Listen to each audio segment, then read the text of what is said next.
Good evening, everyone. Welcome to another wonderful event with the Virtual Tasting Society. I'm Jane Kilkenny, and I'm subbing tonight for Vadim Perlovsky, who's off traveling once again. Tonight, we're joined by Creola Dickerson, the National Brand Ambassador from New Riff. Just a couple housekeeping reminders. Please keep yourself on mute unless you're actively having a question and answer session with Creola. You're welcome to toss questions into the chat. I'll translate them if she doesn't happen to catch them. And please be respectful.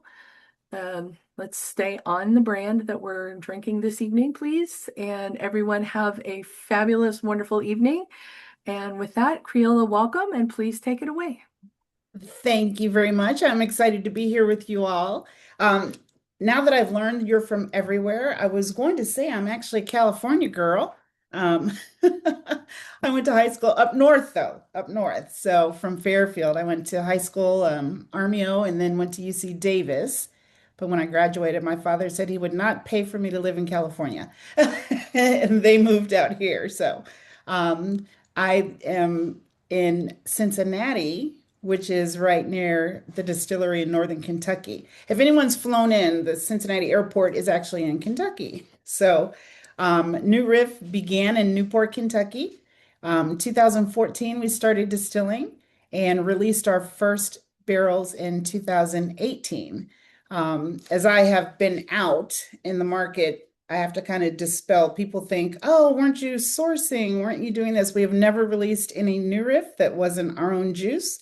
So we waited 4 years for our first release.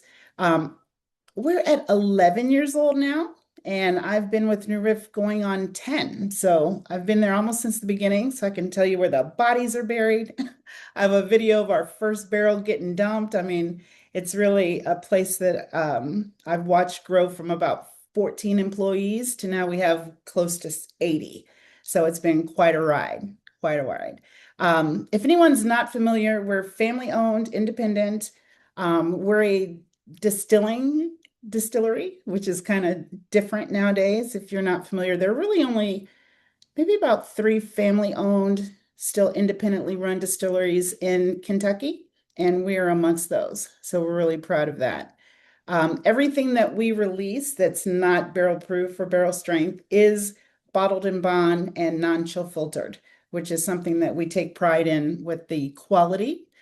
We think that those are two of the highest quality standards that we can adhere to. So we're going to go through some really nice expressions tonight. I know in the chat you'll have the order that we're going, but we're going to start off with our Kentucky Straight Bourbon Whiskey. Then we'll do single barrel. You know what? I better read it because we have the BIB rye, which is the bottled and bond rye, and then the single barrel ryes, which you guys have the official release and the mission pick. Then the 6 year malted rye, which is a fantastic pour. It's really our flagship spirit that we've released. Then we'll move from winter whiskey and finish off with the sour mash single malt, which is a cool category that's really making its place, I think, in the US. So, as Jane mentioned, you guys, there's so few of us. We can raise hands and ask questions. You can stop me, anything that might come up. Sometimes I get to, talking a bit too much. I'm a people person. So just stop me if anything comes up that you have questions, and we will start to roll into these. I'm sure all of you have nice glasses. I do have some water too. Some of these might be at a proof, and we want to add some water to just kind of release it, open it up if that's what you want to do. But I prefer that everyone sip it neat first and really get into the spirit as it is. Our Kentucky Straight Bourbon Whiskey, this is what we call our BIB or our bottled in bond. We have a mash bill that is high rye, and that was on purpose, right? When Ken Lewis, our founder, he used to own the Party Source. If anyone's been up north here in northern Kentucky, the Party Source is, well, it was the largest liquor store in America. And I think someone beat us out. I say us because we feel like family with the Party Source because Ken started that too. But he actually had to sell it in order to distill. With the tiered system, you can't do them all. And it is a employee-owned liquor store, which is great. But the party source is in the same lot as New Riff, if you ever get a chance to come out.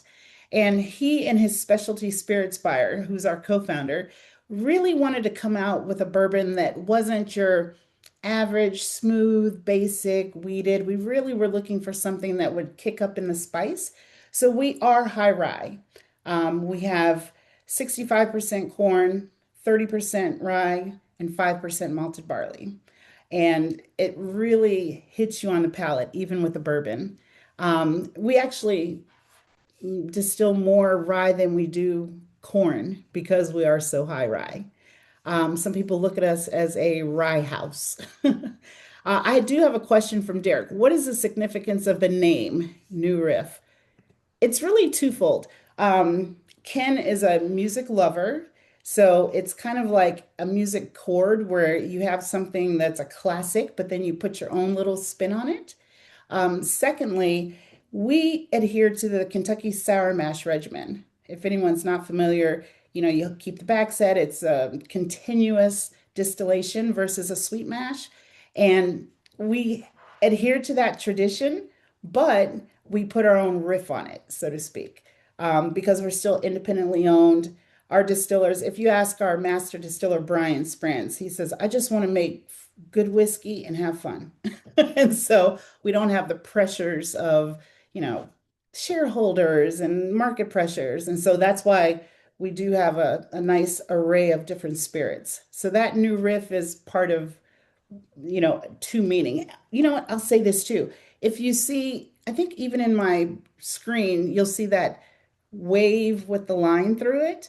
And that is symbolic in that wave is like a music chord, but the line is the Ohio River. And we like to say we have 1 foot in Ohio and 1 foot in Kentucky. So that's where that wave comes from. People, and it looks like a NR kind of going across the river. So that is what that means. So, all right, everyone ready to jump into this? So this is, like I mentioned, we just call it our BIB. We even have it like embossed in the bottle. It's so important for us to adhere to that bottle to bond standard, and the non-chill filtration. And I think we find that consumers kind of don't care anymore, but internally, it's really important for us to have that quality. 100 proof, you guys are, a tasting society, so I'm sure you know about the nosing and, if anyone wants to refresh, typically I like to put a full nose, right? And then also you want to go nostril to nostril. Each one of your nostrils smells something different. So full nose, kind of, get your nose all in there. This has classic notes. I find that it's your classic caramel, baking spice. I've heard people say brown sugar is a constant note that you'll find in New Riff. But one important thing, whatever you nose, whatever you taste is right. Some people try and get intimidated and say, oh, I don't get that. Or if I say, ooh, caramel, they'll say, oh yeah, caramel. Or, ooh, I get, apricot. Oh yeah, I get the apricot. Just whatever you're smelling is coming from your historical senses of what you've eaten, what you've smelled. So you're not wrong in whatever you're tasting and smelling. So let's hit this.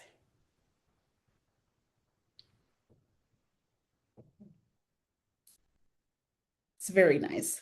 When people come in and do selections, we will use this kind of like a palette set because you'll once we hit these single barrels, this is going to taste like, water. Even at 100 proof. I'm a high proof spicy rye person. So when I drink this, I'm like, okay, let's warm up. Let's warm up to this. So, how's everyone enjoying the BIB? I really like this. It's got some really nice spicy notes to it, a little bit sweet. Um, I'm not a rye person, which everyone will laugh when I say that because I'm just so not. But the high rye bourbons are actually something I do enjoy. Especially the bottled and bond is not normally something I would grab, but this is really wonderful. Really, why wouldn't you? You said you wouldn't grab it normally, bottled and bond? Um, You're muted, Jane. I don't normally buy higher proof stuff. Okay, I can't always taste it, uh, anything high proof. So, gotcha. And the interesting part about that, um, even though the proof is high, you're getting the rye is really adding the spice. But I like to tell people you can always proof it to what you want, right? And it's something that because I kind of grew up in New Riff, I wasn't even into bourbon until I started. So being able to push past that, alcohol is something that, people have a time with. But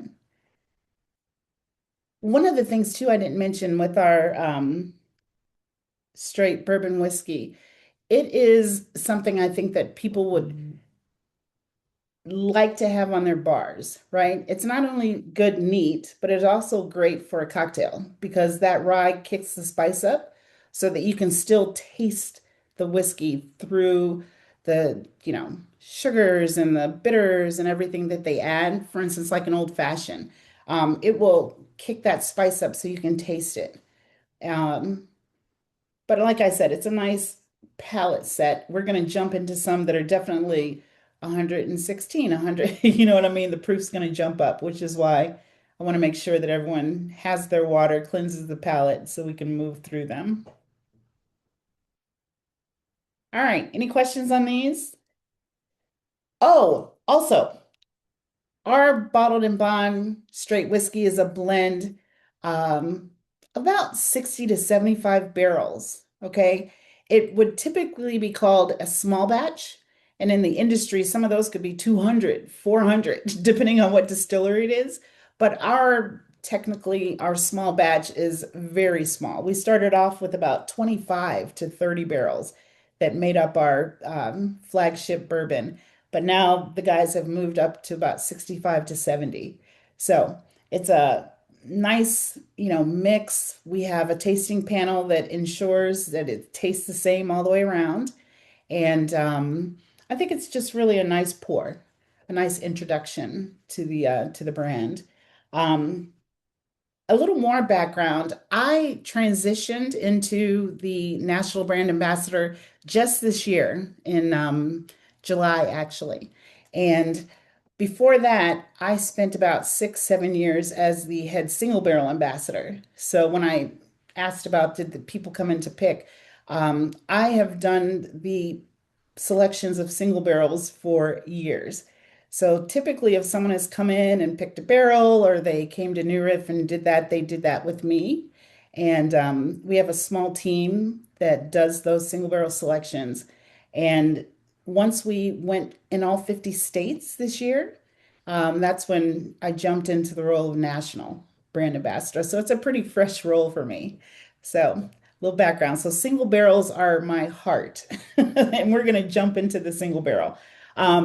As everyone knows, single barrel, one barrel, okay, as opposed to the blend or the, you know, small batch that we have in our Kentucky straight bourbon whiskey.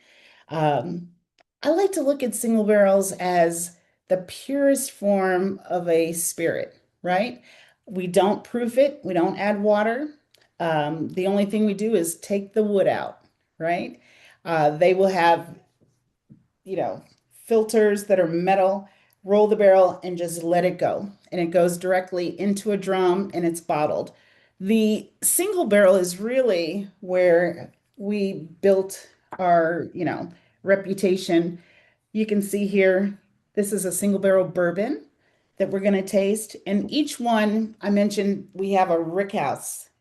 If you look on the side label where it says C, that's our main rickhouse, which is a 5-story rickhouse. If anyone's, seen the traditional build, they roll them in on the side, right? Ours holds about 19,000 barrels. And we do have two other warehouses. One holds 19, and our third warehouse has a capacity to hold 40,000 barrels. And those are palletized. So this single barrel that you guys have was in a warehouse that has no temperature control. So the first floor, it sits in the high 70s in the summer. But it hits 126 is the highest that we've recorded on the fifth floor. So you have that Kentucky weather just moving through. It gets about 34. Even when it's freezing cold in the winter, that rickhouse will hold a little bit above freezing. So you're going to get variations in, the first floor versus the fourth or the fifth. The proofs are going to go up. And a lot of people like to say, okay, what floor was this on? What wood was it in? We usually use two types of barrels, Kelvin, char fours typically, and then we also use independent stave. Independent stave. Sometimes we'll do a char one, but our standard char is four. We do a heavy toast, or we'll have them toast them for us. And then those char levels are kind of where we sit. When we get into the 6 year malted, that's going to always be in a char one. But for the bourbons, you'll find the variety of Kelvin. Um, there are two types of staves that we use, and I'm getting a little bit in the weeds, but to some people it's important. We'll have a 6 to 12 month dried staves on Kelvins, and then independent stave, we typically will use a premium barrel that is an 18 to 24 month dried stave. So you're going to have some differences in the wood too, and that will happen quite a bit. Oh, you like the weeds? Good, because I can get nerdy. I can get nerdy. So I think on that single barrel that you have, can anyone read any information about the warehouse, the wood, what floor? Is it on the lake? Oh, you don't have bottles, you have kits. Um, I actually have the bottles. Let me go grab them. Okay, and then we'll get into that. Um, but like I mentioned, these single barrels I'm in love with because each one is different, right? I've had someone say to me, I don't like new Riff single barrels. I bought one at, XYZ store and it was just too hot. And I'm like, but that was one. There's a different one. When people come in and select, we sit them down with about 5 samples, and they're a variety of woods and floors, and they will go through those and pick their favorites. So if you have a particular liquor store or place where you purchase them, you're actually buying their palate, right? If you have, people that enjoy a sweeter bourbon, some people enjoy something that might have leather notes or a little bit richer. So you are actually going to purchase the team that picked the barrel. All right. I had this is a funny story. There was a group that came in, they bought a bottle from Costco, and he says, oh, and it was so much butterscotch. We love butterscotch. So he bought two more barrels trying to find butterscotch. And I'm like, it doesn't work like that. It doesn't work like that. But I found him a barrel that one of the distillers put notes on that was like butterscotch, butterscotch. She wrote it 3 times, butterscotch, butterscotch, butterscotch. And I called him up like, I got your barrel. So they came in and got that. So you're going to find such a variety in single barrels, which I think is fun. It's just the most fun trying to pick through and taste and find what you like. How long are the single barrels to? Oh, so originally we had 4 year old single barrels. That's where they were released at. We jumped into 6 years on the bourbons this year, and the 6 year rye is always six. So we've moved up into 6 years. As you can imagine, when we started, I think we did 800 barrels maybe the first year. And we always hold back 30% for aging, right? Everything that we've done. You're going to eventually find a 10-year-old winter whiskey. We're releasing 6 year old malted rye barrels. So we couldn't hold that many. And people are like, we want age statements. And I'm like, we're only babies in the industry. So you are going to find older releases as time goes on. So we are at the point now where we can do some 6 and 8. We had a very small release of a 10 year, which was phenomenal last year for our anniversary. Let me think, there's some more numbers. Question, where is this bottle available? Eek! I'll have to look into that. We have an ambassador named Jill that is in LA, and I can find out the retailers that have these bottles. But like I said, we wanted you to taste some things that are available. All right, single barrel. Let's move into that.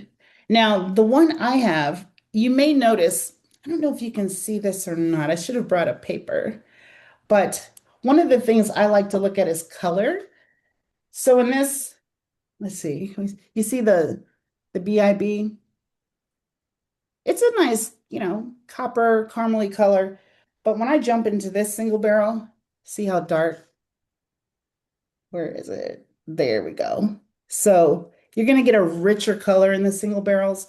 Like I mentioned, there's no water added. So to me, it's just, speaks for itself.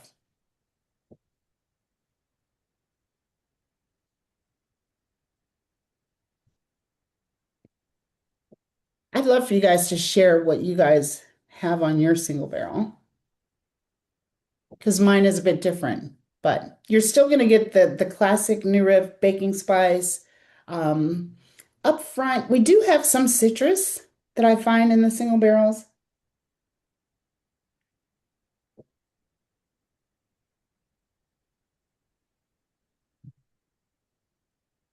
Now, if you are finding something that is a little bit more alcohol forward, one of the tricks, you want to nose it, and when you taste it, blow out so that you can blow some of the alcohol off first. Take a smaller sip and then follow with a bigger sip, and you'll be able to get more into the notes of it. I get a lot of maple syrup on the nose. It follows through slightly, but it's more like maple syrup with chili pepper on it. Hmm. Yeah, I that's have to spicy. agree with that. I actually got some pretty good maple notes on the back end. Makes three of us. Nice. And I'm wondering if that is a 4-year-old single barrel that you guys have or six. It has the barrel number on it, which I put in the chat. It's 27547, but it doesn't say anything about age. Okay. It just says it's 123.2 proof. Woo! So yeah, 61.6%. Nice. And it says at least 4 years, but it doesn't say anything else on the bottle. Yeah, yeah, you have to put in the youngest age statement. But I'll Yeah. say this too. The we enter the barrel. You can enter the barrel at 125 is the legal entry proof. But we go in at 110, at 110. So when I hear, oh, it's 123, I have one here that is 120. The highest that we ever had for a long time was 124, was the highest single barrel we ever put out. I went back to the distillery since I'm back in town, and the guys gave me a little 30 ml of the most recent 127. So we hit a higher proof now. And I was like, yummy. I can't wait to taste it. That sounds awesome. So, yeah, we do enter the barrel at a lower proof. And really, it's because even with our bottled and bond, our straight whiskey, we don't want to add a lot of water, right? I try to tell people, think about Jane, when you said that you like to drink a lower proof, Mhm. people are entering the barrel at 125, right? And sometimes it'll jump up to 130, 135. So you can imagine the water that has to go in to take that down to a 90 proof whiskey or take it down to even some that are 80. And that's, it's business. But we really want the whiskey to shine. And so that's why we opted to go in at 110. Then to take it down to 100 is not quite as much water, right? But with single barrels, different thing. We're going in 110, it's coming out wherever it's going to come. So 123 is a nice one. I do like this one. I've had at least a couple of single barrels, and the reason I asked is I think this one might be my favorite so far. I had one not that long ago. Also, Jill and I were drinking Wednesday. I'll just have her get me a bottle. So I know Jill really well. And what's nice, this is almost it's very, very, very sweet. So to me, it anywhere near that. I mean, I would, if I was doing it blind, I would have guessed maybe 100 proof, if that. But Oh, that rye wow. kicks in at the end and kind of gives it something that just, yeah. But this is awesome. Loving that one. Nice. Yeah, I think when I'm hearing a lot of this maple coming forward, one of the things for me that I like is a approachable when the nose you're getting maple and then when the palate follows. I hate to have a nose that's like sweet maple and it has these really aromatic, approachable scent smells to it, and then you taste it and it takes it totally away from the nose.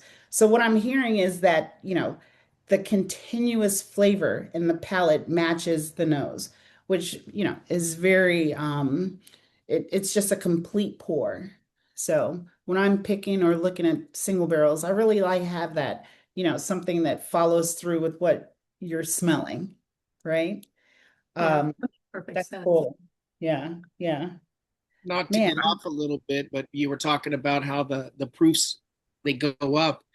And I have a 26-gallon still, and I've aged my own ryes. I just never thought to check it afterwards to see if the proof was the same that I put it in at. Oh, really? And I could put it in at about 125, I think, the last time I did mine for a year. But I never thought to check it afterwards. I didn't realize that it went up. It could go up depending on the temperature, I guess. I didn't know Oh, that. absolutely. You're gonna find, when people say to me, "Oh, I had this single barrel, it was 107." I'm like, "Oh, that must have been on the first floor," right? You're not going to get those proofs on the top floor. The higher you get with the heat, it's going to concentrate that liquid. So when you're finding, at least with new Riff barrels that are hitting 116 is more than likely third floor or higher. But when you're hitting 120, 125, 122, I know it's on that top floor, or at least on four. We use, an Anton Par, which will read the proofs.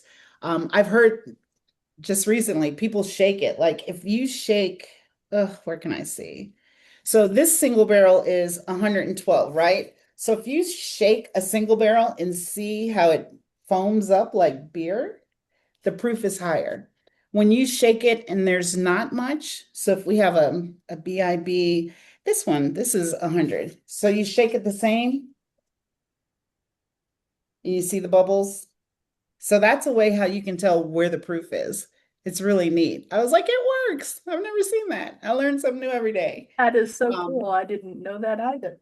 Yeah, and I've seen people even just do it in the glass. So if you're ever picking and they don't tell you what the proof is or something like that, shake it up and see how the bubbles continue in it.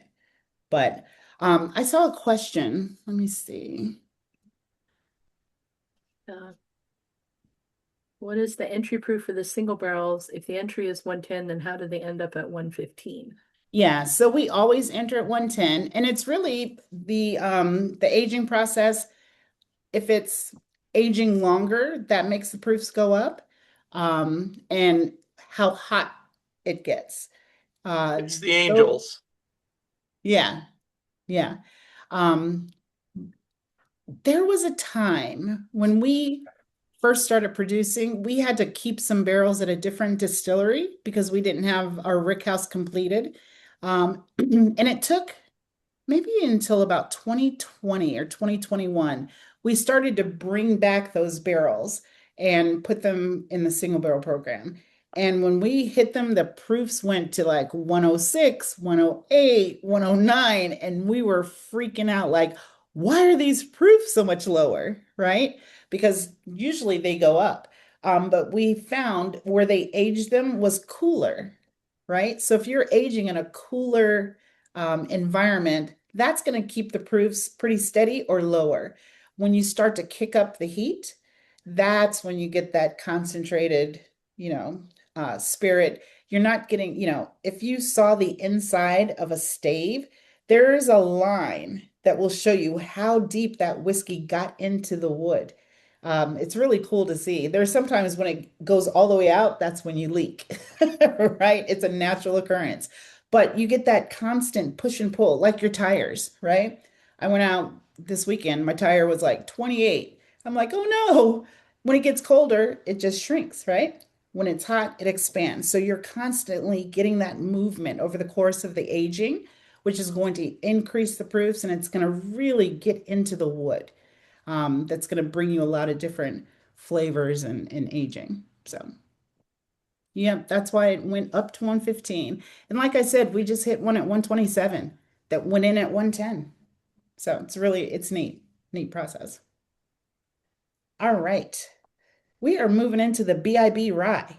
Now, I wanted to add too. So I was in London last January. I'll be going again.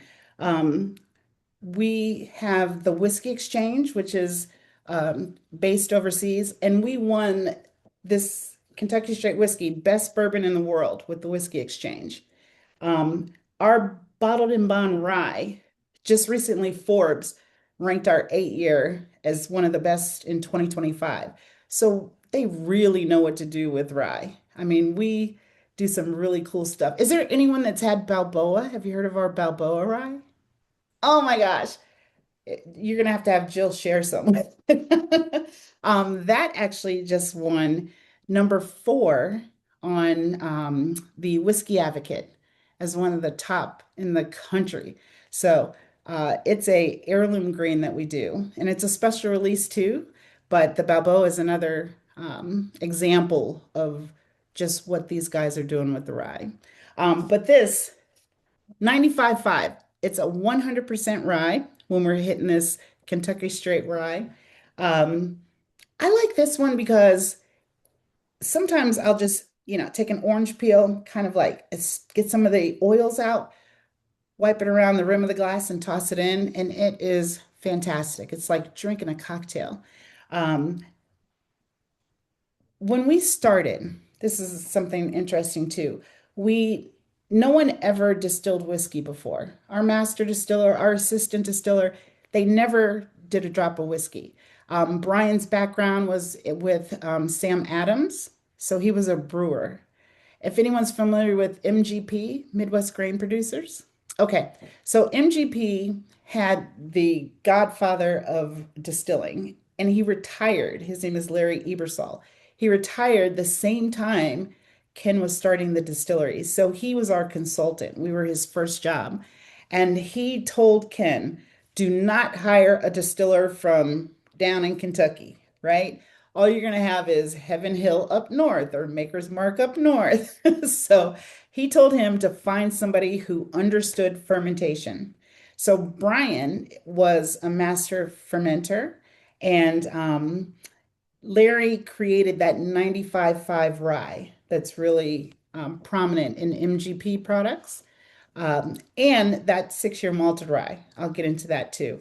But this is a really nice pour, 100 proof, 95.5, 100% rye. We get this grain from Europe. It is just it's not overly spicy, but it's a nice introduction to rye whiskey. I've had people say, I don't like rye, I don't like rye. But this is like a gateway, kind of an introduction into a really nice rye. So we'll nose and taste through this. Is that still the BIB, the bottle and bond rye? It is. Okay. That's 100% rye? Yeah. Wow. 95 rye, 5% malted rye. Very smooth for that much rye. I was thinking the same thing. It's very smooth. It's really Very smooth. smooth for 100% rye. I've tasted some 100%, and I mean, I'm a rye guy. I love rye, but they got bites too, which I don't mind, but I would have never guessed that was 95. No way. Yeah.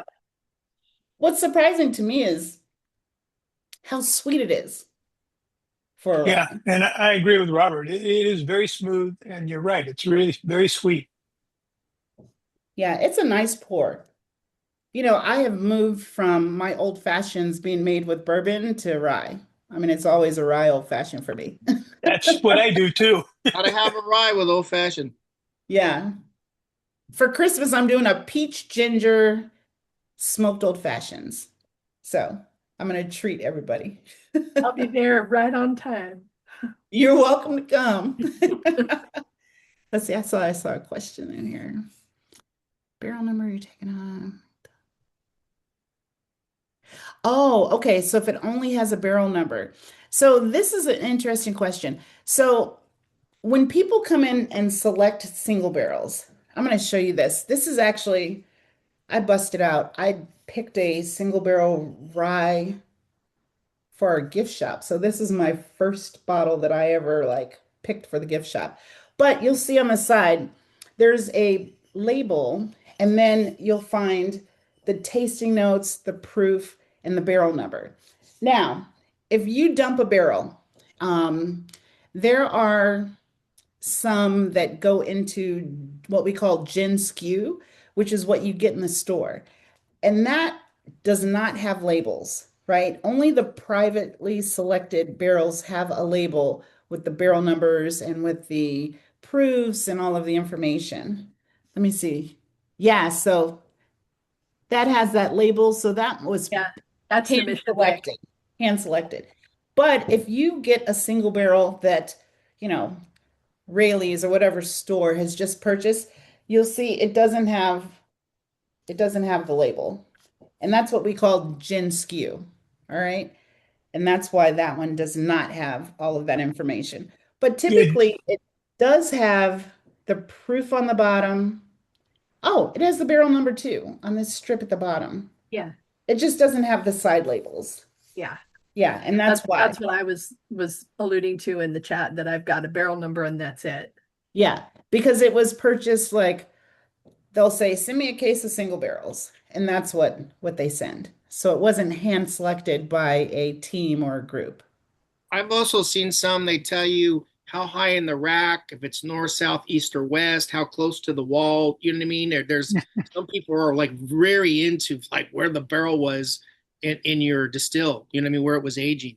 Yeah, and we had a transition. We used to, because we were small, as we grew, we had a tasting panel. So every month we would get a whole list of barrels with bottles, and we'd have to taste them and write the notes, which I was saying with mine. So back in the day, I'll say, read this. It says, rich aroma of honey, oak, and caramelized sugar, thick sweet entry with sprinkles of rye, cinnamon, and warm vanilla finish, right? That is what was written on the tasting note. But it became too much. So what we did was put those points, where it was, what warehouse, what floor, what wood it was in, because people could understand, we're putting it in a Kelvin 4 for a reason, right? We're trying to pull some things out. We toasted a heavy toast for a reason, to really pick up the vanillin and get more of the vanilla notes. And that's why we switched to giving you barrel information versus, oh, Creola thinks this tastes like cinnamon. You know what I mean? Nobody cares. They're really looking for why the whiskey is turning out the way it is.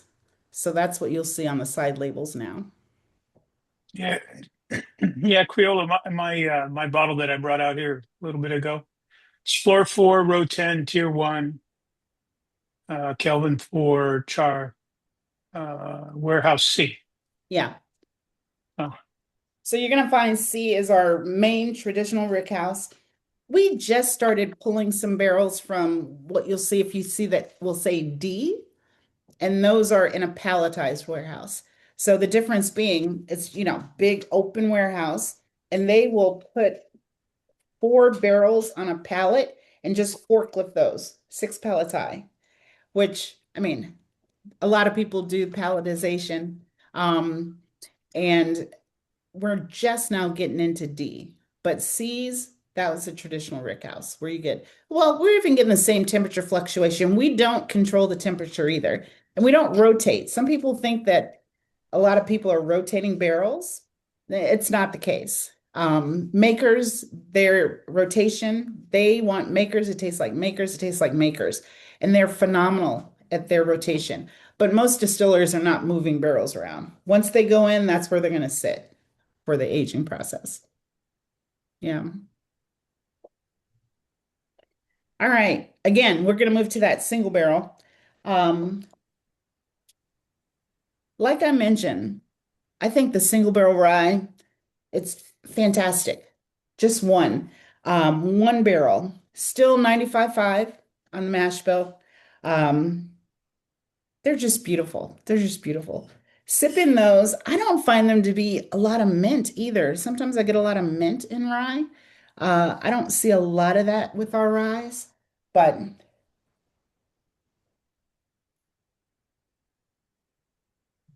Funny you mentioned that because in the bottle and bond, I got mint.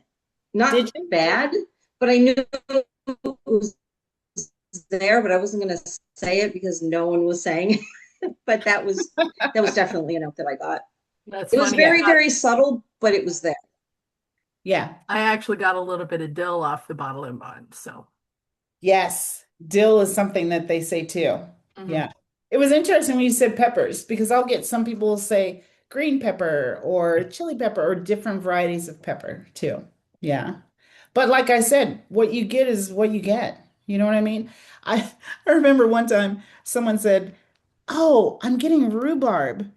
And I was like, "What the hell? I never tasted rhubarb in my life." Right? So I'm not going to get rhubarb.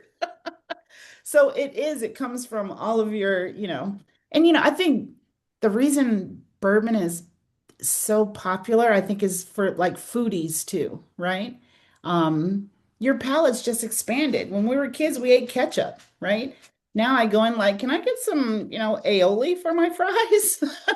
Like, I don't want ketchup anymore. And people moved into hot sauce, so they're able to take on more spice. And I think that that's one of the things that makes it so interesting is that you're pulling from your experience, from your tasting. I remember one time someone mentioned having grains of paradise. Oh, I'm getting grains of paradise. And I was like, what? So I went right to the spice people and I'm like, can I have some grains of paradise? I put them in my, mortal, I ground them up and I'm just smelling them just to see what they were, right? Yeah. So we're really pulling from our own experience. Yeah. This one has a very deep flavor. This one's very good. Really? Tell me more. Well, when I tasted it, it was, how can I say it? It had the most bold flavor for even being a rye though. It's like I went on a tasting this weekend and like I tasted some double oaks I haven't tasted before. They were very deep. Kind of get what I'm saying? Yeah. They had a lot Yeah. of flavor to them. And that is probably the most flavorful one that I've had in this that we've tasted so far. It had as soon as I tasted it, I could very good, very good. One of the things too is, and I didn't mention this, when you're tasting through some different samples, I always like the complexity. When you talk about the deepness, I love a complex bourbon or rye, right? Just to, I don't like anything that's just like one note. You know what I mean? Like a one trick pony. I That's a love better word, to get that. complex. That's the word I was looking for. I just you Yeah. said it, I did. Yeah. Very cool. Yeah, so I love rye. Like I said, these single barrels are now, you can't, the 4 years we're done, we moved into 6-year rye, which is fantastic. I was happy. We've been waiting for age statements on these. So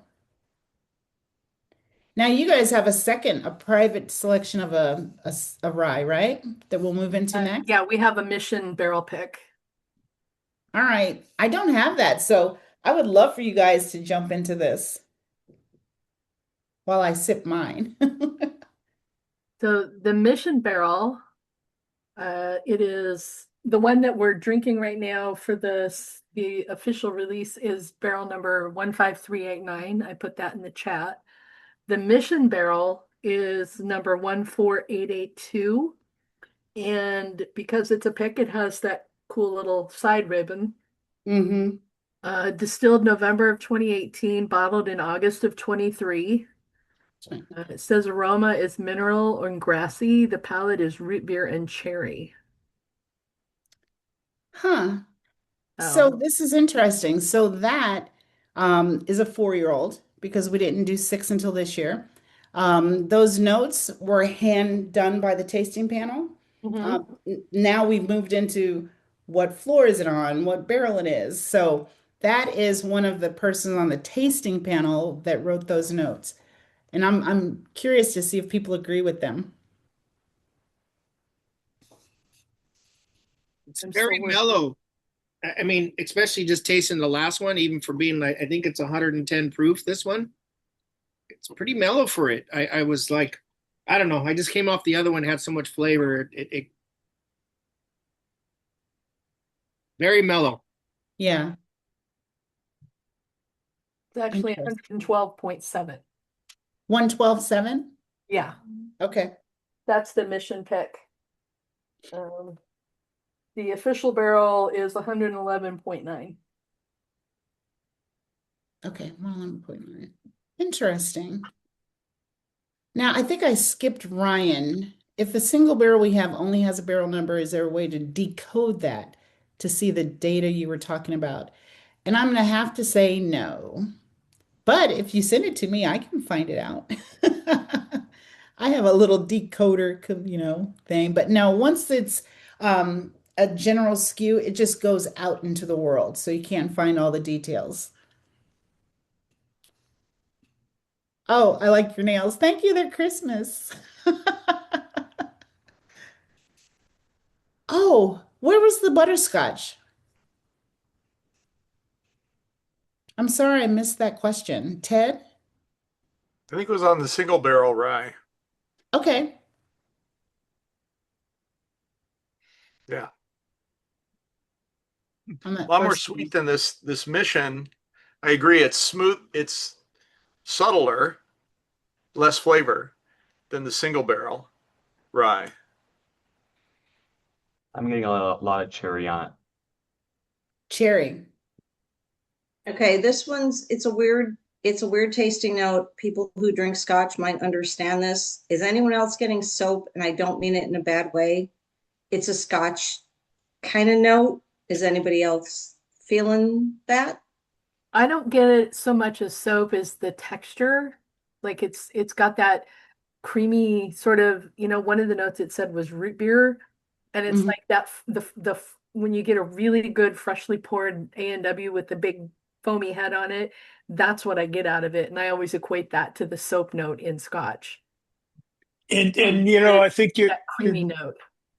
you're right on there, Jane. I think it's closer to that that what you just described, but it is a little bit soapy slash root beery, yeah, on the nose. Yeah, I don't drink soda, so I didn't get that, but you understand. And again, it's not a bad note. And Yeah. a lot of people No, are like, oh it. my God, that's I don't know, awful. maybe But my if nose is broken, there's a lot but of weird I'm scotch notes, getting I'm getting floral off of notes it. almost. Alan, Oh, what did you say you're getting? Sorry, Alan, Almost go like a ahead. floral note, at least in the nose. Like it's not strong, it's subtle, but there's definitely something that hasn't been in any of these others that it's almost sweeter. interesting. I see what you mean. Like a potpourri, maybe, something like that. Yeah. Yeah. I get the root beer cherry sort of notes on it. I'm not getting floral as much as I think Creola's got it with potpourri. It's something that there's something there. It's not like the usual funk. Are you getting honeysuckle? Is that the floral you're getting? I think it was Alan said it. Are you getting honeysuckle on I it? couldn't tell you what honeysuckle smelled like if there's a gun in my head. Okay, I'll mute myself. I'm just gonna mute myself. No, but you know what I love about that? When I was a kid, I lived in Connecticut, but I had a honeysuckle bush outside of my window. And so that's when I say you reach back into things that you smell from a kid, from whatever, and it brings forward those memories, right? And a lot of people, they don't, the olfactory, it's just so distinct to each person. So the honeysuckle is like, oh yeah, I remember that smell, right? So that's a cool pickup. Has anyone, I forgot to mention, a lot of times, does anyone have water with them, right? We do Yes. not drop any water into these single barrels. Now, what I'll tell you is sometimes they will get into the whiskey a little bit deeper and release different notes, so you can get into that the sensory part of it a little bit better. Um, Technically, it's going to release the alcohol, the ethanol from things, and so you can cut through the oils. But I find sometimes it kicks up the spice, but then sometimes it even mellows it out. I would recommend dropping in some water. Let's do that if anyone has some, and let's talk about how it's changed that. This I is did the I On did a that little mission, bit of we're on the water mission one, right? on the single barrel rye, just a tiny bit, and it did soften it just a little bit. Um, it wasn't quite as harsh to me. I didn't get a huge flavor change though. Okay. What about a spice change? And like I said, it was softer. It wasn't quite as prominent. Hmm. So I haven't tried it with this one yet because I didn't pour that much. I'm gonna have to pour a little bit more so I can water it down. I just did like two or three. I used my nail as my little measure. Um, it got real sharp. I actually lost a lot of the subtlety with water in this one Ah, in I the I mission. I just It actually I would not do it. yeah, I Yeah, I rarely lost all will the drink subtlety with with the water, water. It but just I did a drop yeah, I and don't. the beauty of this thing went away. The drop thank did not you. Yep, the drop thank did you. not Yes, that's improve it. exactly it. And No you know way. what? I am such a Nope. single barrel fan. I'm like, God bless people who add water and ice and rocks and however you want to consume is you. But man, I love to taste the complexity and the purity and the viscosity and everything that's coming from that barrel. You're getting all the esters, and they're so pure. That's why I love to drink neat, right? I mean, I will go, I'm like, just give me a neat pour so I can really taste the whiskey. So, yeah, I definitely understand what you're saying with that. And then sometimes the water will, cut it down so you can drink it. Sometimes that ethanol is pretty heavy, especially the more age you're getting in the barrel. Well, I'm cleaning my glass and my palate with the bottle and Bond Bourbon, so that tells you something.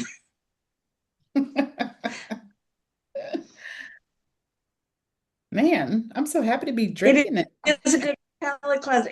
Well, you said that. No, the bottle and Bond Bourbon is it's a great palate cleanser. It Yeah, really is. yeah. And it's once you go back to it, you're kind of like, oh, okay, let me refresh. Well, what I just did after doing my drop in the mission, I went back to the single barrel rye with no drop, and oh, did it taste great! So that's it's interesting that it's like it's totally going back to it even made it even better than it was the first time. So Yeah. anyway, Nice, beautiful. Let's see. Oh, so we went through two ryes, right? Are we on the malted rye? Now, you guys, I'm going to give you a little background. 6-year malted rye. I did mention MGP, Larry Ebersol.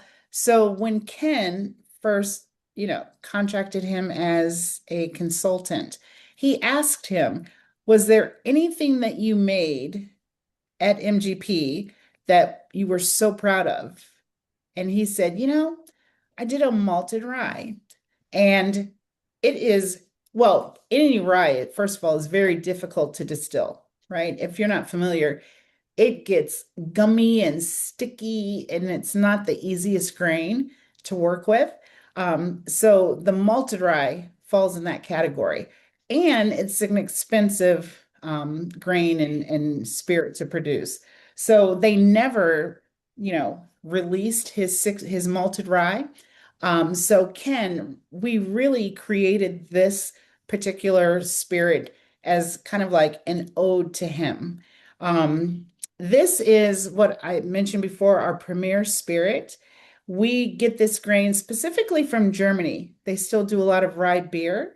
And again, this falls into that 95.5. No, I'm sorry. This is 100% malted rye. The ryes that we do have only 5% malted rye. Now, if you are familiar with the malting process, we bring this grain in already malted. So think of, a piece of rye bread. You have that little hard seed, right? Um, and when they malt it, they are in essence heating it up so that the grain thinks it's going to germinate and then cut it off. So what happens is the protein shell has been broken down and the starches and sugars have come forward. And we are distilling right off of those sugars and starches. So even though this is a 100% rye, I mean, it enters to me just like a bourbon. Um, I get more of the rye in the kind of like the outside of the tongue and mid to back palate. That's when you're like, oh yeah, this is a rye. But it is so smooth to drink. Um, I have had so many people who are not rye drinkers, you know, really enjoy this. For me, since I'm an avid rye drinker, it's a bit soft for me as a rye drinker, but it's so enjoyable for its purpose. I travel with this. I pack these in my suitcase. I wrap it in a towel and I took it to Mexico. I took it to Virginia Beach.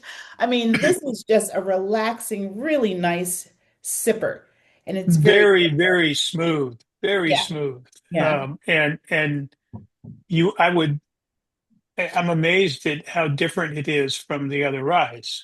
Just, Hmm. you know, it just malting it must make a huge difference because it's totally Oh, different. It's really oily absolutely.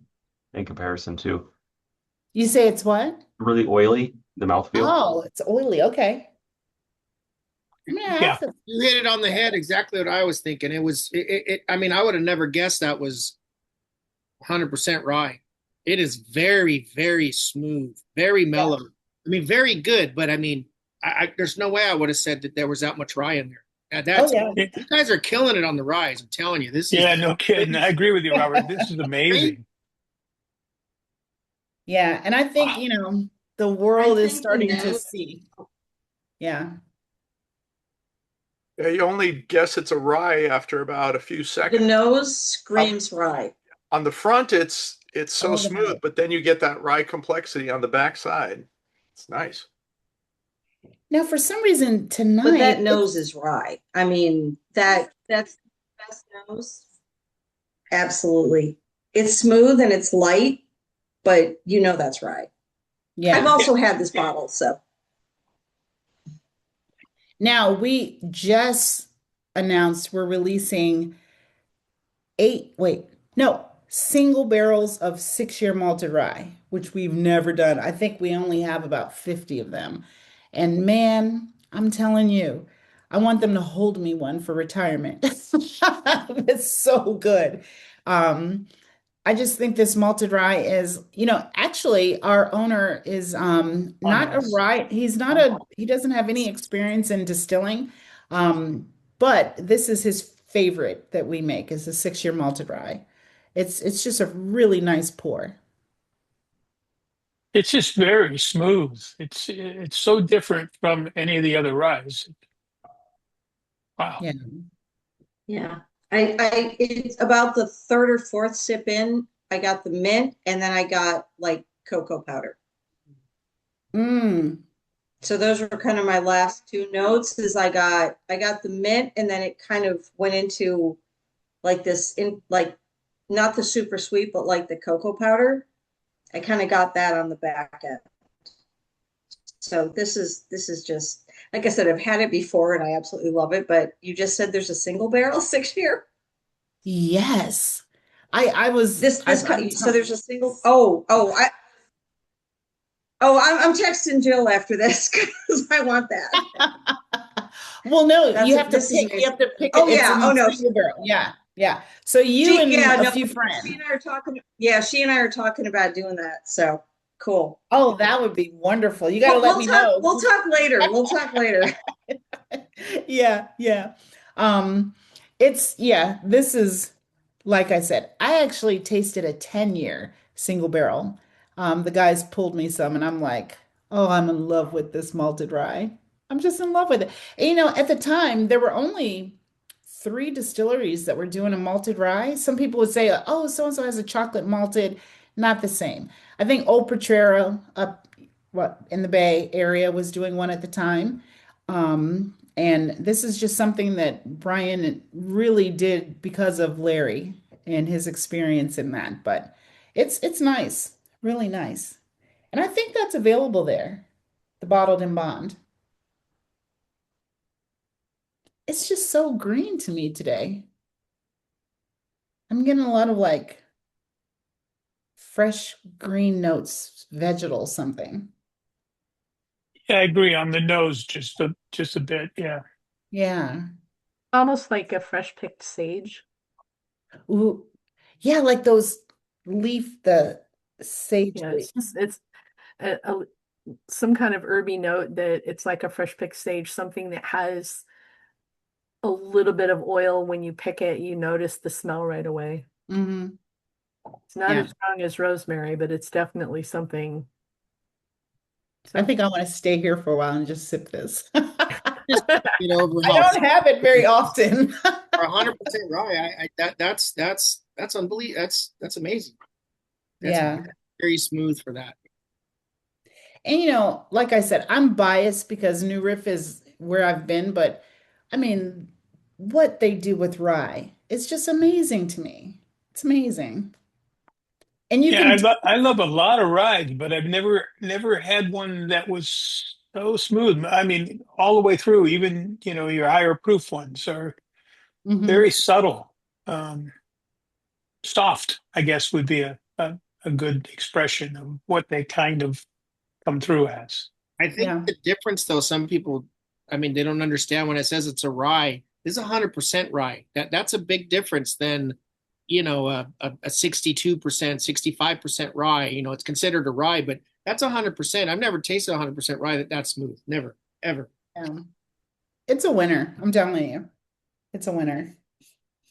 Yeah, that's one you'd never even reach for a cocktail from. You would just enjoy it as it is. Oh my gosh. I can't even imagine what I would do in a cocktail. You just have to With drink. that, with the Yeah. muted, with the malted? Yeah. Oh, really? I don't Mm. know what I would do with that.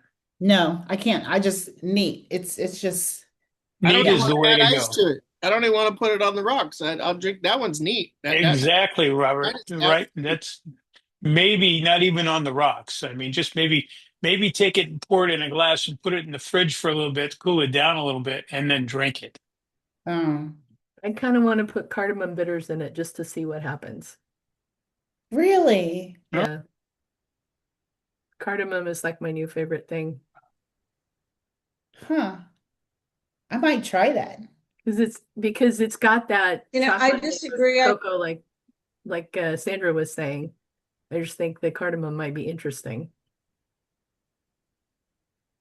And it's funny, I just paired it with a little bit of chocolate and I had like so many cocktail ideas like pop into my head. So I tend to disagree on that.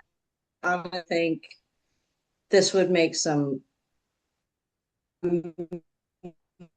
amazing You broke up. cocktails, like weird pairings. Okay. Yeah. This reminds me of something that when you say that, if you see my screen behind me, Yeah.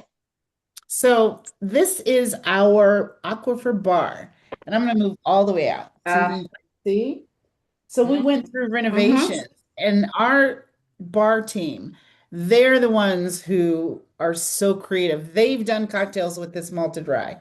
I am not a cocktail bar person, so I could not even come up with it. But you talk about the chocolate pairings. I've seen them do chocolate pairings with this malted rye. I actually did one with I think it was a 3-year-old aged Gouda with this malted rye. It blew my mind. I mean, the fat from the cheese just like coated your tongue, and this just went over and it just lifted up all the, it was phenomenal. So this is something like it's creative. You can do things with it when you have that brain. I just don't have a cocktail brain, but it's a really nice pour. My brain went to I don't know what I'm gonna make something, but absinthe was it's the first thing that my Keep losing you. Can we get anything out here, California? Oh yeah.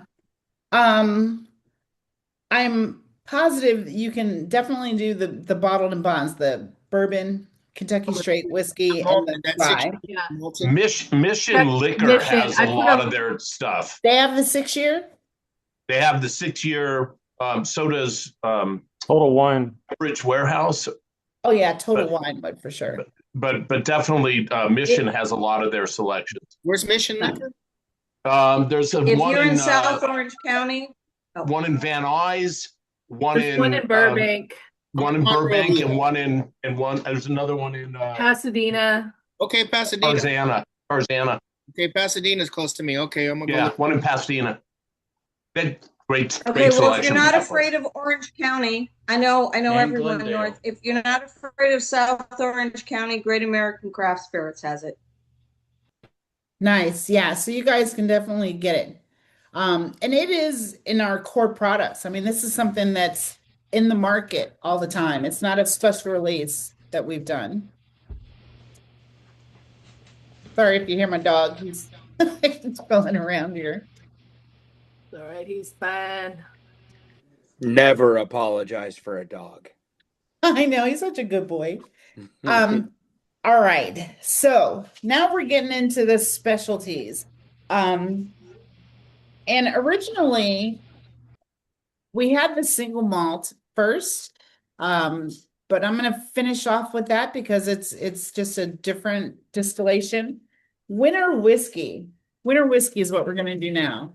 Now, this is released once a year, as you can imagine, in the winter, right after Thanksgiving, for Black Friday is when we release it in the distillery. This is a chocolate oatmeal stout bourbon. All right, chocolate oatmeal stout bourbon. And I mentioned Brian's background in You're distilling. speaking my language. Well, I'm going to read you the mash bill. The mash bill on this is crazy. So it, of course, is 65% corn. So it is a bourbon. And it has 20% malted oats, 7% pale ale oats, 5% steel cut raw oats, and then 3% chocolate malt. This is amazing. I mean, each year, one year it was milk chocolate, the next year was dark chocolate. I mean, it just has so many nuances. It is phenomenal. It's, not something that you grab as an everyday kind of sip, but it's beautiful. Who's in the winter, the snowstorm? This is what you want to wrap up in with a blanket and a fire and just drink. I mean, it just has beautiful notes to it. You get the chocolate in the end. The winter whiskey is something that when we first started, I used to thief it out of the barrel. There's almost a hint of, I don't know if I would say charcoal or just like straight bonfire, but you get a real smoky flavor to it. It's very, very good. I get the smoke as well. That's your dessert drink. That's my opinion. Yeah. With some Pretty s'mores. velvety, I'll call it, on the finish too. It feels pretty smooth. I get some dark chocolate on it too. Yeah. And this, you guys are drinking the 2025 release? 24. Oh, 24. Yeah, it's the 2024. Oh, I thought they told me the 25. The 25 was for the single malt. Okay. I And that makes I can sense. double check the bottle, but when I labeled everything, it said 24. So Okay. But like I mentioned, I found each year sometimes the chocolate was a dark and sometimes it was milk. And it's just funny how that, you know, the chocolate malted kind of picks up in the palate at the end. Yeah. But, and the oats are really hard to distill as well. But this is something that we've been distilling for a number of years. And I mean, when the winter whiskey comes out, and I love the label, if you guys can see. Yeah, it's a great label. Yeah, it's so cool. And I remember the first year it came out, I wish I had it. I had a little piece of paper because I asked Brian, I can't remember the mash bill. I can't remember the mash bill, right? So he wrote it down on a yellow pad and just ripped it. And he was like, here you go. And so I still have his original writing of the mash bill, which today is like, I treasure it. But back in the day, we were like, man, what are you making? You know what I mean? He's just super creative, and I think that this winter whiskey is another expression that New Riff does, but it's not widely known. But you can see, you know, the riff on those. This is a bourbon, but it's a crazy good bourbon, Yeah. just with a different aspect. I get some of the beery sort of notes from the stout. The chocolate comes more across as a bittersweet. Hmm. This is lovely. Absolutely can see why people go bananas over it. This is a This really is one I'm gonna fantastic have to pour. look up and have a bottle sitting in my bar. This is very good. Yeah, I mean, I get the stout immediately. I love dark beers, and I don't know, it's so good to me. Yeah, So bread in a bottle, my favorite thing. good. Now, this This might one, honestly be one of my best favorite whiskeys I've ever had. what? Oh no, I just texted Jill to get me a bottle because no, I don't care what it costs. This is my top five That's easily. really This is nice. one of the best things I've had.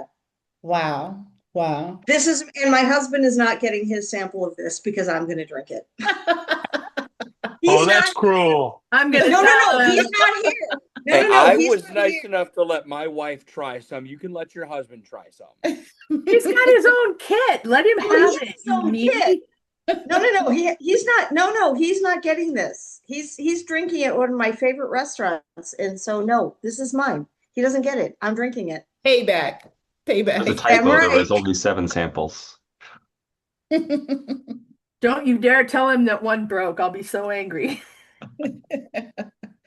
Someone put in the chat that it was unique, and I mean, I agree. This is just something I have yet to taste again. You know what I mean? I just haven't tasted it. Um, and it's, like I said, I remember reading the first mash bill and I'm like, what in the world? And that's the fun. You know what I mean? I mentioned in the beginning that our distillers, he just wants to make fun, good whiskey. And it's not, uh, how should I put it? For years, people looked at us as a craft distillery, right? Mhm. Um, because of our production and what we do, we moved into heritage. So we're actually a heritage distillery just by the number of barrels that we produce per year. And but this still has a little craft note to it. You know what I mean? It's something that is not experimental. Some people will say, "Oh, what are your experimentals?" And Brian always says, I'm not experimenting. I know what I'm doing."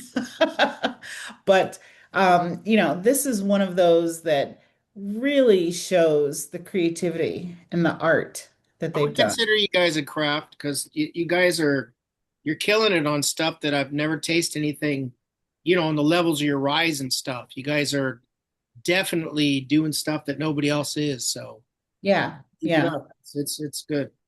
Thank you. And that, goes back to that new riff. I mean, distilling is as old as, you can imagine. And how do you make things different? I mean, if you have to have corn and rye and yeast and, how do you differ? And I think that these are showing the differences that you can really make in a market, in a, industry that's so, you know, distinct. But yeah, so this is a nice one. Can I ask you a technical question? You can ask it. I hope I can answer. Because I got introduced to oat whiskey with Koval, like straight oat whiskey, and I've had some others, and their rep had done it, that it's one of the worst things to clean out. So do you guys did you do this as kind of your last run? Because I know it can clog. I heard like horror stories of having to clean out the oat. So is this something that you do? I mean, is that why it's your winter? Because that's kind of like your end of your run, and then you have to like just purge everything, or is it not that bad the way you guys do it? Well, it's bad.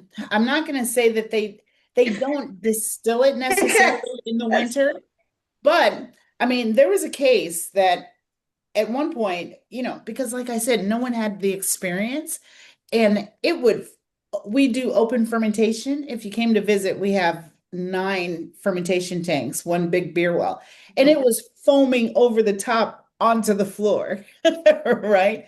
The oats were clogging up the still, especially the doubler, right? So if anyone's familiar, we have the column still, and then it goes into the doubler. Yeah. And they used to have to clean it out and rinse it again, and they had to call Larry. They literally called Larry, like, what is going on with this grain? But now they, understand how to distill it. But originally, it was a bear, because those oats, just like when you make oatmeal, right? What's it do? You put it in the even steel cut, and they just expand, and it's that same thing. So yeah, you're right. You're right. What I like about this one is it's just surprising. You get none of that flavor off the nose, and then it just hits you like a freight train. Yeah, especially you don't get a lot of the chocolate on the nose, but Yeah, I it's think that totally unexpected. it gets you. Yeah. And with it being 3%, I mean that chocolate malt really shines in the finish and in the, I think mid to back palate. Yeah. Cool. I'm not even looking at time. What time is it? How much more time do I have? No, it's almost 8:30 our time. You can have as much time as you want. We're always happy to sit and chat. So Okay. I mean, Okay. it's 10:25 out here, but I'm nerding out with you, so I'm completely fine with this. I was gonna say it's 11:25 here, so we're doing a reverse happy hour with you guys. Right. But it's funny that, and I'm excited. This is really like the first, like I mentioned, virtual, but I haven't tasted a lot of these this way in a long time.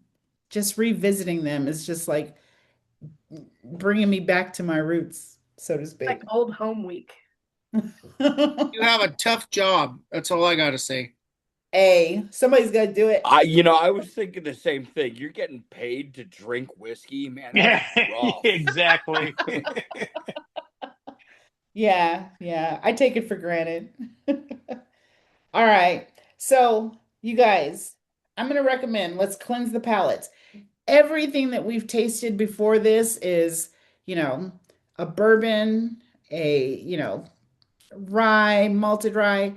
We're going to move into this single malt. It just got designated as a category in the US, I think the year before last. Yeah, it's a couple of years old. Yeah, I was in Portland. Oh gosh, I don't remember how long ago. It's been Were years. you at Westward Whiskey? No, but it was the ACS, the American Craft Spirits Convention was there that year. And I remember I signed up for the uh, TTB like seminar, and it was just a bunch of lawyers, and I was like, why did I do this at 9 o'clock? But they were debating, whether or not they were going to have this as a category. So now it is. And a lot of people are trying this single malt.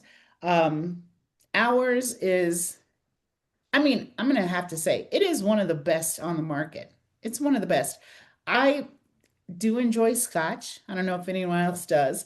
I really do like Scotch and bourbons as well. But this single malt, I call it Kentucky Scotch.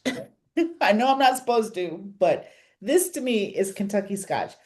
So this is, if you're familiar, it's all barley, right? And, I always tell stories about Brian. He was like, I just wanted to see beer go through the still, right? Was really his thing. He just wanted to see beer go through a column still. Um, we have what we used to call a SMP, single malt project. So when people came in to pick barrels with me, we would go through the warehouse. And there was a time it was so empty, we would go through like little mice in a maze, right? And we would have these like Olorosa barrels and some sherry butts, and and they would say SMP 1, 2, 3, 4, 5, on and on. And that was part of this single malt project before they were ever released. Um, this is so unique in that if anyone's familiar, there are a number of different malted barleys that we use. This one, you guys do have 2025, right? Yes. Okay. So 2025, there are six different um, malted barleys. There are six different casks, right? And then if you look, I think the bottle, we'll find out if it's available for you guys. But if you can see, when you do see it, there's a circle here that says 25, 03, 06, 06. So each year is a different blend. Okay, it's a different blend. We have six different blends or barrels. This one has three mash bills, and that's how you can decode the single malts. So 2025, it's different. Well, let me back up. Um, we have two. Brian is our he hates being called a master distiller, but he is now the master distiller. And our assistant master distiller, who's now quality, and our co-founder went to Scotland to learn how to traditionally blend these barrels because we've had the barrels for a long time, but they never blended them. So they literally went to Scotland, sat with some of the top Scotch blenders. That they introduced me to a distillery named Springbank, which is a Scotch that I adore. And they actually have some of our barrels that they're going to be aging their Scotch in, which is phenomenal. So when they came back, they started doing the blendings on these. Now, this one is 41% Maris Otter, 41% barley wine. And I think the third, because it's a three, is a Scottish peated malted barley. So it's 18%, 41, 41, 18, right? So each year of this release, you're going to get a different blend of those barrels. Um, Man, in 2023, I went through the Rick House after Christmas, came back in January, and there was a 135-gallon barrel just sitting there. And I'm like, what in the world is this? And that was some of the single malt project that they put in. This particular one, when I talk about six different casks, we have a dechar rechar. We have a decharred and toasted barrel. There is a used bourbon barrels. There are an Olorosa and PX casks that we use. And I think the last one, let's see, Madeira casks. So it's a lot of wood. It's a lot of, different things. I mean, phenomenal. This single malt is something that I think is really going to disrupt the category. So get a good nose on it. It does have, I enjoy peat. For others, they may get the peat right up front. I don't because it comes in later. But I mean, you'll see how I'm with you. I different. get the peat on the aftertaste, but I see what you're saying with this being a Kentucky Scotch. You absolutely get that smoky, peaty taste in the aftertaste. It's very good. Hmm. The I nose mean, was all tobacco for me. Mm-hmm. was it? It smelled, yeah, it just smelled like cigar. This is like life-changing whiskey. This I know that sounds petty, but oh my God. This is, yeah, I'm sorry. I'm like completely geeking out on this, but this is the best fucking thing ever. Ever, ever, ever. If I tell you this, you geek out. This is for whiskey people, right? Having been in the tasting room for so many years, I was surrounded by bourbon people, right? Being in Kentucky. And I remember when it came out, the first release, I was so excited. I set it out as a greeter, right? Here's a greet. And they were like, oh, okay. I was like, what the hell? Are you crazy? This is the best ever. But it's because it's for whiskey people. It's not necessarily for bourbon people. So to me, this is phenomenal, right? Every year I wait for it to come out because you talk about complexity. This has the complexity, the richness. At one point, I told Brian, it cries out for water for me, right? And I'm like, I never drink with ice or water. And I'm like, Brian, this is crying out for water. And do you know what he told me? Because the water is getting past the wood. There's so much wood in this because of the different casks. It actually moves the wood out of the way and you can get right into the spirit. Trust me on this because at first I was like, water? No, no, I don't want to do that. But it Seriously, really, water? no, I just a few drops. Don't even, I'm looking at your glass. Just put in a couple. I swear. No, I'm going to yeah. trust you. I'm And going to be it's mad if you're wrong. no, it's going to move all of that wood out of the way because I'm I just, literally using my fingernail for this. there's Okay. six We're going different to see. woods. Because Jim's this on my is so screen. amazing. Okay. We're going to see here. I just put in 2 drops, and yeah, it made a big difference. Big Yeah, difference. yeah. Okay, Nope. before we all lose our minds and suck our last glass dry, I'd like to invite everybody Oh, are we? back on camera so that we can take our traditional photo at the end of towards the end at least. So everybody, come on and raise a glass. Creola, Oh, thank you so much for coming out and nerding out with us and giving us the skinny on all of these fantastic whiskeys. Everybody raise a glass, smile at your camera. Hopefully I got a good one. I'll let you know if we have to redo it because everybody's eyes are closed. I guess I gotta grow up because I did my first kind of Scotch tasting 2 weeks ago. I don't know if everybody remembers me. I'm a bourbon rye guy.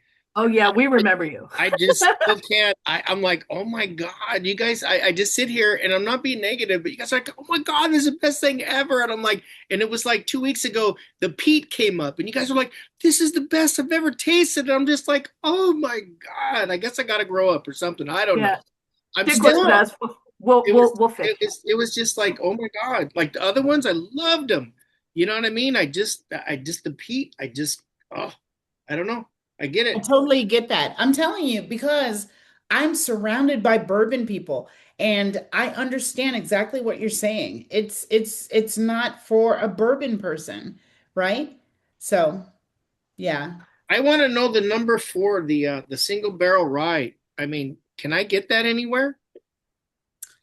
I think it's a special release for you guys, right? The number 4 that we The drank. the The mission mission. pick is number 5. No, the number 4 that Number we 4 is just their core lineup single barrel rye. single barrel rye at 56.35%. Is that Yeah, just that's their core lineup single barrel rye. You should be able to get that at Yeah, Mission I think or that Total Wine or pretty much anywhere local. yeah, but he's not going to be able to find that specific bottle. I think our marketing team sent that bottle out to you guys. I know it's a single barrel, but I mean, Right. is that something that because that's I the one put I said the that had a lot of it was very deep, had a lot of flavor to it. yeah, I put the barrel number in the chat, Robert. It's 27547 is the barrel number.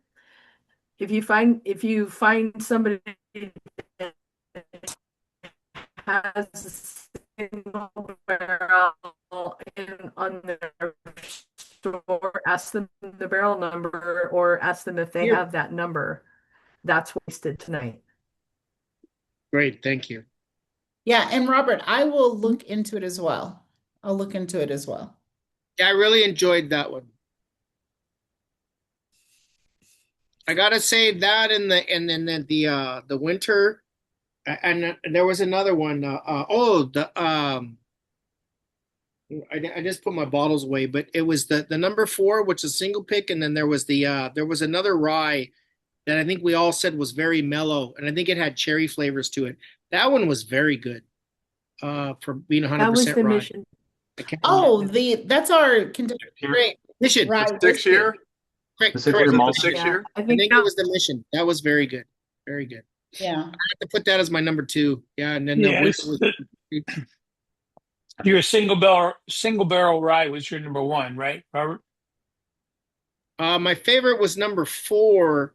Oh. 1, 2, 3, 4. Hey, I'm sorry, I meant number 4. Yeah. Mission, right? 1, 2, 3, 4. The single barrel. Yeah, that was Yeah. Single barrel rye. yeah, that was my I Yep. agree. yeah. Was that Rocked my boat too. was that a 4 or 6 year? Oh, and then the malted 6 was my second favorite. That's the one Yeah. I'm looking for. I You am can going get to that. respectfully That's gonna disagree taste the same. and say that the Ridiculous. winter whiskey was perfect. They're Yeah, all that good. Nice. They're all good. Nice. yeah. I gotta say for again, I keep saying that, and I'm a rye guy. I make my own rye and all that for 100% ryes. I would never guess that 3 or 4 of those were 100% ryes. Never in a million years would I guess that on a tasting. Never. Yeah. Yeah. And you can see the differences, which is so cool to me. Just the variety. Let's see. We have question talking about decoding the single log. Do the 4 numbers in the circle indicate? Oh, okay. So I will tell you what that is. So the first number is the year. They were asking, how do you decode? Because he has a 2023. Is that what he said? Let me see. So Yeah. we have a 25. Okay. No, but I'm saying Ryan says that he has a 2023. So the 23 is the year. 5 is the mash bill. So there are 5 different malted barleys in the mash bill. And then 11, oh my gosh. So there are 11 numbers of malted barley in this one. And then 06 is the number of barrels.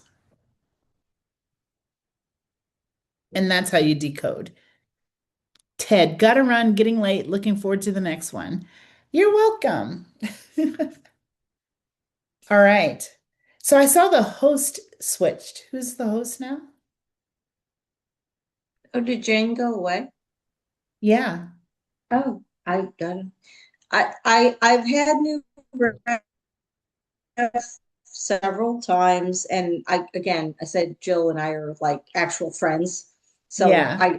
I taste stuff for her and do things. But she and I had actually we are she talked to you too. We're trying to find a bar. We're losing. So she wants to do a barrel, and we're looking at a few different places to try to do a barrel pick with New Riff. Nice. Or would you be coming in or Yeah. samples? And well, she was talking samples, but I mean, I've done the Bourbon Trail several times. I would be more than happy to go and do it. It's just a question of whether we can work that out. But I mean, it's way better to do it, obviously, at the distillery. Oh yeah, we have a great But I experience. think Yeah, we're looking, I think we're looking just to find, we've got a couple of places that we're going to talk to about doing it with us. So, but can I just say that single malt is just, dear God, that's that's like life changing. That's nice. The interesting thing about that, I have Scotch drinking friends who don't like bourbon or don't like whatever. So so it's kind of the opposite of trying to get bourbon drinkers into Scotch. This is the absolute perfect thing to get Scotch drinkers into other types of whiskey. Yeah, yeah. Because if I gave that to some people I know, they'd be like, "Oh, I really like this." Where's I'm like, Henry? "Haha, guess what that is?" Jane said her internet just took a dive. She's trying to log back in now. Oh, okay. Okay. Yeah, I think, like I mentioned, the you're gonna find, Virginia Distilling. There's another one. I mean, there's people that are really entering this category, and I think we're gonna see some real growth in that area. Um, In the because, single malt, you're saying in the single malt? in the single malt, yeah. I actually hosted at our house. We actually hosted the Battle of Westland back in 2019. We hosted the Battle of Westland when they were pushing to try to get, because I mean, Westland was kind of the impetus for pushing to get single malt in the US. Yeah. As Yeah. a category. So that's what I was. I've been invested. Go ahead. I'm sorry, Steve. No. No, that's what I was about to ask is are you guys going to make a stab at American single malts as opposed to what you were just discussing? The one we just tasted had a huge influence from Scotland. So are you going to do the ASW? Well, I mean, this is technically an American single malt, right? I think that the blending, the technique is where they picked up from the traditional Scotland, which again goes to our new riff on it, right? Yeah. Okay. It is an American single malt, most definitely. Okay. And that's why I alluded to, I call it like a Kentucky Scotch because it just has that Americanness to it. Yeah. So out here on the East Coast, on the West Coast, Westland and Westward. Yeah, Westward. Westland in Washington and Westward in the Portland area. Are some of the earliest American single malt people. Oh yeah, they do a great job. I'm a huge fan of both of them. I agree. I've had Westward, but not Westland. But yeah, they're doing a fantastic job. And I think that they're, like I mentioned, the category is really going to grow. It's going to go crazy, I think. Yeah. I really do. And it's great for the industry. It's really good. Yeah. Yeah. It's taken so many years and again, so Westland pushed so hard and they were really the forefront of trying to get the legislation through. And it's to see it finally, and again, me personally being invested in it really early on with them, to see it finally the legislation, finally seeing it come through. And you kind of got to be a geek if you want to really understand it, but to see that designation finally happen was like so many years of pushing it, and it's beautiful to see that single malt US. It's I'm sorry, I won't geek out, but yeah, it's amazing to actually see it have come to fruition. But you know what? One of the things that I think people will notice, we talked about cocktails. A lot of times you can, like, I would say my kids, they're not teenagers, they're adults, but I introduced them to whiskey through cocktails, right? And initially it started off with this much bourbon, and then you increased and you added cocktails so they got the flavor. And I think that that's similar with Yeah. this. I've had some cocktails with American single malts that were amazing. And so I think it's going to take Yeah. people really experimenting with that spirit. People are not going to be able to take this head on neat, right? Even, with my palate and experience, I really Really? needed to add some water.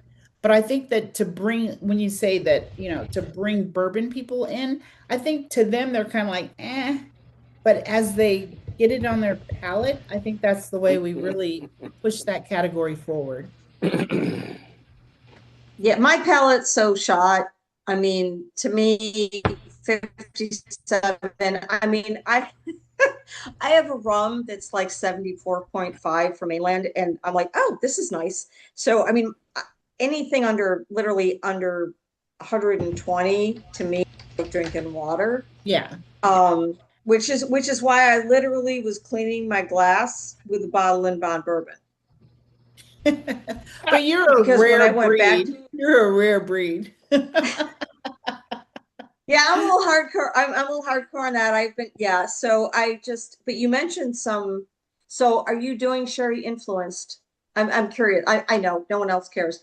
I'm Oh, a sherry. you know I'm a what? sherry freak. I actually did my full sherry certification through Spain. I have my sherry some, all that stuff. So anytime you say sherry, I'm like, ooh, what are you doing? You know what? And I think you have the benefit of being able to talk to Jill. But the people that enjoyed this 6-year malted rye, we actually do this in a sherry finish. So they Yeah. specifically did that malted grain so that it could take on traditional finishes. Yeah. Again, Forbes magazine just listed the sherry finished malted rye as one of the top ryes for 2025. Yeah, I saw that. Trust me, I saw that. Yeah, so there's a I knew sherry that. finish on Yeah. that Are you you would going to enjoy. will they go down other sherry finishes, or are they sticking with something more I don't traditional? know. Because was that an Oloroso? Yeah, Olorosa and PX. It wasn't. No, see, I could tell. Yeah, that was an Oloroso finish. Yeah. So are they going to be going down any sherry rabbit holes with other sherry finishes? No, I don't see that. I don't see that. Like I said, even though we do have some I interesting was curious. distillations, we're very traditional in the sense. So Mhm. Brian's not really, I know a lot of people are doing this finish and all, experimenting with different things, but I don't see us moving in that direction. We're doing that Okay. I traditional was I type was of just sherry curious because finish. Yeah, yeah. But that's a good question. I've gotten that before. Yeah. I was trying to figure out I who's mean, the because host. I everyone's don't doing. even know how you guys do this. I think you are. I'm the host. I think you're the host, and you're a great host. So We're opening yeah. up the chat. Yeah, no. Sorry about that. My Wi-Fi Oh, there you decided are. to crap out on me. So I kept trying to log back in and I'm like, oh, it's not connected to the Wi-Fi. I log in on my phone. My phone wouldn't log in. I'm like, you know what? To hell with all of this. I want to drink whiskey. I'm going to make you work. Someone was asking me, the circle for the single malt says 25, 03, 06, 06. Spring of 2025 vatting. Yeah. That's the one that we tried tonight. If you want to look Right. at the same I one. think while you were gone, we went into that. It's, the mash bills, the barrels, that's how you decode them. Each year it's going to be a different blend. And yeah, this year we have a training on the blends before they come out. And I'm telling you, these guys, they're knocking it out the park. I mean, they're just really doing some great stuff. I threw a poll up just to see what everybody's favorite was. Do you want to take a guess at what the favorite of the night was? The single barrel rye. Oh, you're good. Look at this, y'all. Single barrel rye by one over the winter whiskey. Yeah. Winter Yeah. whiskey by one over the 6-year malted. which I find very fascinating. So, it doesn't surprise me because I think I mentioned in the beginning, the single barrels just really give you the purest form of what we do. And I think when people really taste them against each other, they're seeing like, wow, this rye. You know what I mean? So yeah. yeah, that was an easy guess. Where You know, can you I'm shocked that 8% was the single malt. I'm not What is surprised at wrong with all. you people? Surprised. Really? That only got 8%. I'm completely shocked that that got 8%. I'm not completely shocked because I own one of the picks from that 6-year rye right here in my hands. Nice. Yeah, I'm not surprised at all with the single malt. Like I said, it's we have to really understand how people can approach that spirit. You know what I mean? But I love it. Okay, I've been Actually, I drinking. enjoyed all of them. Yeah, they're amazing. I Yeah. mean, they're amazing.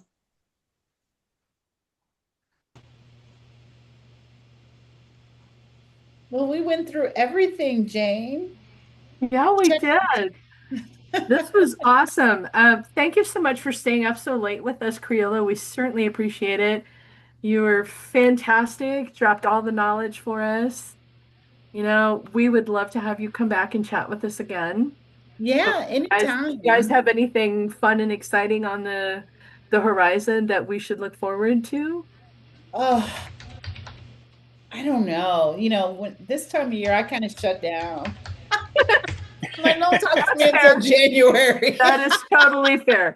All right. Well, we'll keep an eye out, and hopefully we'll be able to have you come back and join us again for another. Yeah, you guys were lovely. It's so nice to talk whiskey. You know what I mean? I Yeah. it's something that I really have a passion for, and to listen to everybody's take on, we're really proud of what we're doing, and I think at the close of the year, I think from, Forbes magazine and Whiskey Advocate, people are really starting to say, "Oh wow, New Riff is really, they know what they're doing." So, it's a great Um, year. can you, if you're willing, can you put your Instagram in the chat? Yeah, you know what? It's so easy. Creola.Dickerson. That's me. Oh, oh wow. Okay. I just because I want to message you about the whole barrel pick thing. So Yeah, sure, sure. off of this. Yeah, I So switched it okay. before because it Perfect. was difficult for people to find. But yeah, it's Creole. And then I think the Virtual Tasting Society follows me also. So you'll be able Yes. to Okay. kind of do it that way. Yeah. Yeah, we try and follow everybody. It's You're like, we have a private group. I'm like, I want to be in the private group chat. No. come join our group. This is a great group. I have to say it. It's a great group. Yeah. You guys are. I really appreciate this. I'm glad to. I'm a night owl anyway, so they got the perfect person. So are quite a few of us. So, Yeah. well, I would like to take a moment to close out the recording, and y'all are welcome to hang out and chat. And I don't want to run this forever so that people joining us later can actually get through it without fatigue. So, Got to do the thank you. picture though. I did a Do- picture, We Jim. did the Where were picture. you? Okay. I did actually remember to do everything. So, thank you so much for You're joining great. us. Last tasting of the year. I hope you guys enjoyed it, and we'll see you all in January.